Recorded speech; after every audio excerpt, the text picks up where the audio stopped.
नमस्कार दोस्तों, आप सभी का आज के हमारे इस नए वीडियो में एक बार फिर से स्वागत है। दोस्तों, पिछले वीडियो में हम लोगों ने इंडिया नेपाल बॉर्डर डिस्प्यूट या आप उसको हिंदी में कहें सीमा विवाद, इसके बारे में हमने डिस्कशन किया था। और उस वीडियो में हम ट्रीटी ऑफ सुगौली के बारे में भी हमने बात किया था कि ब्रिटिशर्स एंड गोरखा किंगडम के बीच में ट्रीटी ऑफ सुगौली साइन किया गया था। तो दोस्तों, उस वीडियो में हमने मेनली डिस्प्यूट के बारे में बात किया था। ट्रीटी ऑफ सुगौली के बारे में डिटेल में हम नहीं जाने थे। तो दोस्तों, आज के इस वीडियो में हम ट्रीटी ऑफ सुगौली के बारे में डिटेल में जानेंगे कि ट्रीटी ऑफ सुगौली क्यों साइन किया गया था, क्यों गोरखा किंगडम और ब्रिटिश ईस्ट इंडिया कंपनी के बीच में, ब्रिटिशर्स के बीच में वॉर हुआ था, और जब ये ट्रीटी साइन किया गया तो इसका गोरखा किंगडम पे क्या इम्पैक्ट पड़ा और ब्रिटिशर्स पे इसका क्या इम्पैक्ट पड़ा। तो इन सभी बातों को हम आज के इस वीडियो में डिटेल में जानने वाले हैं। तो दोस्तों, अगर आप चैनल पे पहली बार आए हैं और चैनल पे नए हैं तो चैनल को सब्सक्राइब कर दीजिए, क्योंकि ऐसे ही नॉलेजेबल एंड इंटरेस्टिंग वीडियो मैं आप लोगों के लिए हर दिन लेकर आता रहता हूँ। दोस्तों, आज से 200 साल पहले यानी कि सन 1814 में युद्ध हुआ था, वॉर हुआ था east India company and Gorkha kingdom के बीच में। 2 सालों तक ये वॉर चला था, 1814 से 1816 तक, और उसके बाद ही इस ट्रीटी को साइन किया गया था, जिसको कि हम ट्रीटी ऑफ सुगौली कहते हैं। और यही वो ट्रीटी है जिसको प्रेजेंट डे नेपाल बेस मानता है, और उसी को बेस मानते हुए जिस एरिया को नेपाल अपना एरिया बताता है या बता रहा है, वो इसी ट्रीटी की वजह से, क्योंकि वो इसी ट्रीटी को मानते हैं। तो दोस्तों, चलिए हम जानते हैं कि ये वॉर हुआ क्यों था। दोस्तों, 1814 के जो आसपास का टाइम था, उस वक्त ईस्ट इंडिया कंपनी के, या आप यूँ कहें कि ब्रिटिशर्स में के जो गवर्नर जनरल थे इंडिया में, वो थे वारेन हास्टिंग। तो उनको, क्योंकि ईस्ट इंडिया कंपनी एज एक तरह से वो बिजनेस ही करते थे, तो उनको तिब्बत के साथ बिजनेस करना था, उनको रास्ता चाहिए था। अब उनको रास्ता या तो नॉर्थ से मिल सकता था, कश्मीर रीजन से, नहीं तो इधर नेपाल के साइड से मिल सकता था, जो कि उस वक्त गोरखा किंगडम कहलाता था। और दोस्तों, उस वक्त 3 ऐसे किंगडम थे, राजपूत, सिख एंड गोरखा किंगडम, जो कि डायरेक्टली ब्रिटिशर्स के अंडर, ईस्ट इंडिया कंपनी के अंडर नहीं थे। इन लोगों का अपना इंडिपेंडेंट एग्जिस्टेंस था। तो दोस्तों, नॉर्थ में क्योंकि सिख किंगडम था, तो उधर से इनको रास्ता नहीं मिल सकता था तिब्बत के साथ ट्रेड करने के लिए। तो इन्होंने फिर नज़र घुमाया गोरखा किंगडम की तरफ, और उनको अब इस तरफ से ही, इस साइड से रास्ता चाहिए था तिब्बत जाने के लिए, बिजनेस करने के लिए।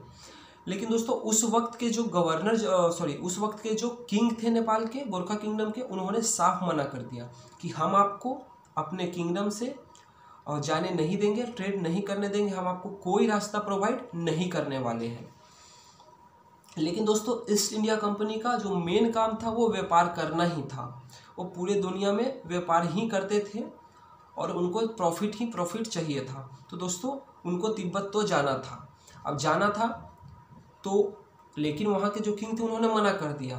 तो अब रास्ता क्या बचता था? तो रास्ता बचता था सिर्फ वॉर का, कि वो उनसे वो युद्ध करें, उनको हराएं, अपने कंट्रोल में लें, और फिर तिब्बत के साथ वो बिजनेस करें, व्यापार करें। लेकिन दोस्तों, यही एक मेन कारण नहीं था। वॉर जो हुआ था, जिसको कि एंग्लो नेपालीज या एंग्लो गुरखा वॉर भी कहा जाता है, तो सिर्फ यही एक वजह नहीं था ट्रेड, इसके अलावा भी वजह थे। तो दोस्तों, पहला वजह था, कारण था युद्ध होने का, ट्रेड का, कि ट्रेड करना चाहते थे। दूसरा क्या कारण था कि उस वक्त अवध और गोरखा किंगडम के बीच में बॉर्डर डिस्प्यूट चल रहा था। तो ब्रिटिशर्स ने इस चीज़ का भी फ़ायदा उठाया। और दोस्तों, ब्रिटिशर्स का यही पॉलिसी था कि वो डिवाइड एंड रूल करते थे। अगर आप हिस्ट्री के अच्छे ज्ञाता हैं या आप जानना चाहते हैं, तो दोस्तों मैं आपको बता दूं कि जो ब्रिटिशर्स थे वो हमेशा क्या करते थे, 2 किंगडम के बीच में लड़ाई अगर चल रहा है तो वो किसी एक का सपोर्ट कर देते थे और दूसरे को हरा देते थे। तो जो किंगडम हारता था वो उसको अपने अंडर ले लेते थे, कंट्रोल में, और जिस किंगडम का उन्होंने सपोर्ट किया था उसको कुछ रियायत दे देते थे, कुछ छूट दे देते थे कि आप ऑटोनमस एज ए इंडिपेंडेंट आप कर सकते हैं राज अपने किंगडम पे, लेकिन ऑफिशियल जो मेन कंट्रोल होगा मेन मुद्दों पर वो हमारा ही होगा।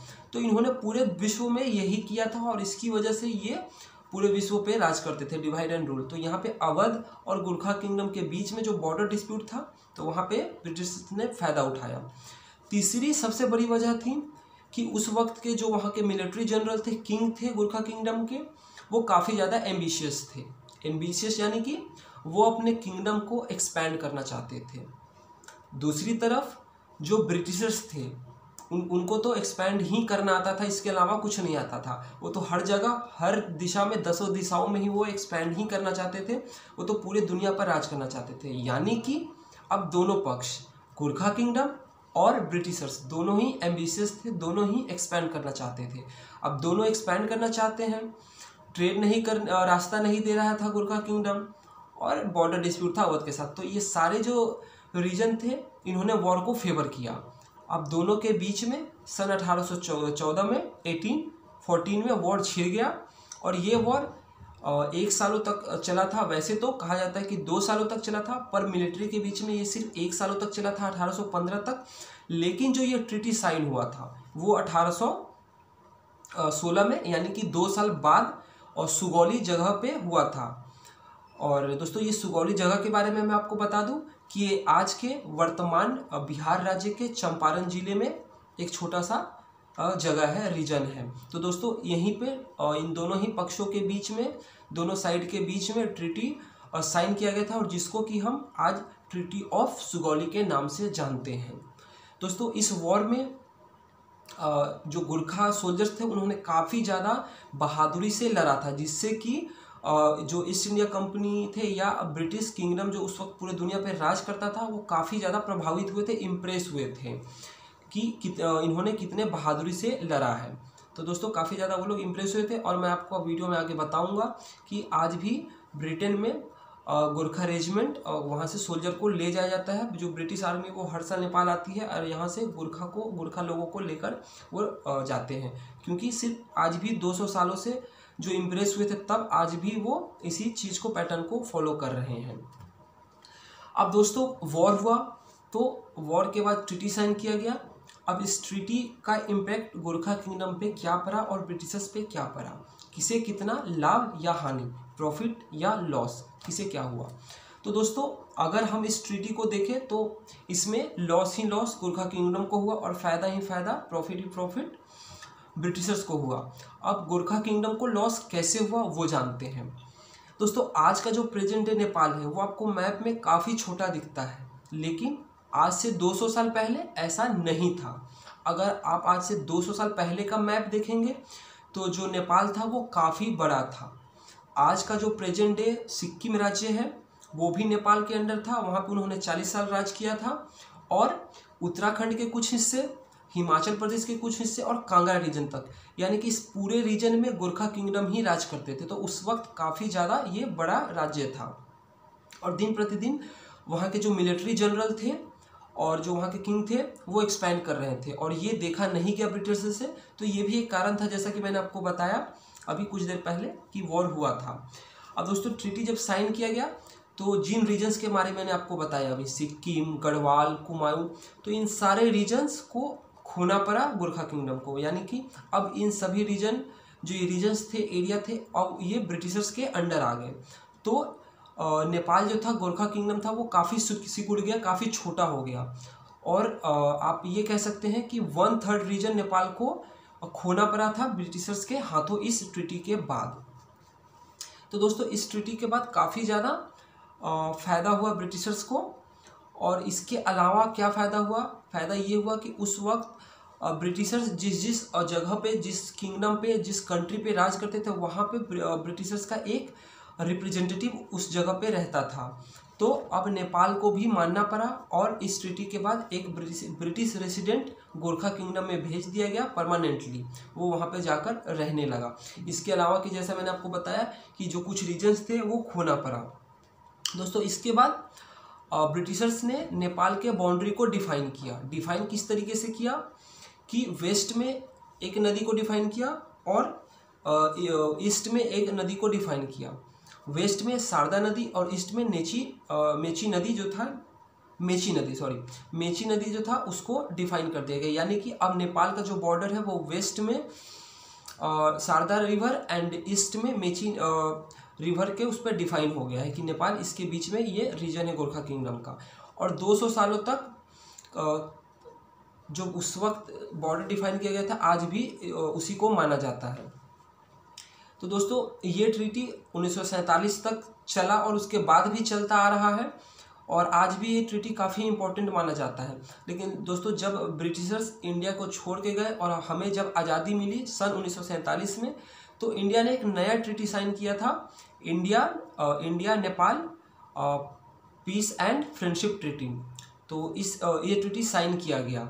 लेकिन दोस्तों ट्रीटी ऑफ सुगौली का आज भी काफ़ी ज़्यादा इम्पोर्टेंस है और इम्पोर्टेंस है आप इसी से समझ सकते हैं कि जो ट्रीटी 200 साल पहले हुआ था आज हम क्यों डिस्कशन कर रहे हैं इस ट्रीटी के बारे में। अगर इसका इम्पोर्टेंस नहीं होता तो शायद हम लोग आज ट्रीटी ऑफ सुगौली नहीं जान रहे होते, नहीं सुन रहे होते, नहीं पढ़ रहे होते और न जानने की कोशिश करते कि आज से 200 साल पहले 1814 में क्या हुआ था। तो दोस्तों इस ट्रीटी का इम्पोर्टेंस तो है ही। अब दोस्तों मैंने क्या आपको बताया कि ब्रिटिशर्स को बहुत फ़ायदा हुआ।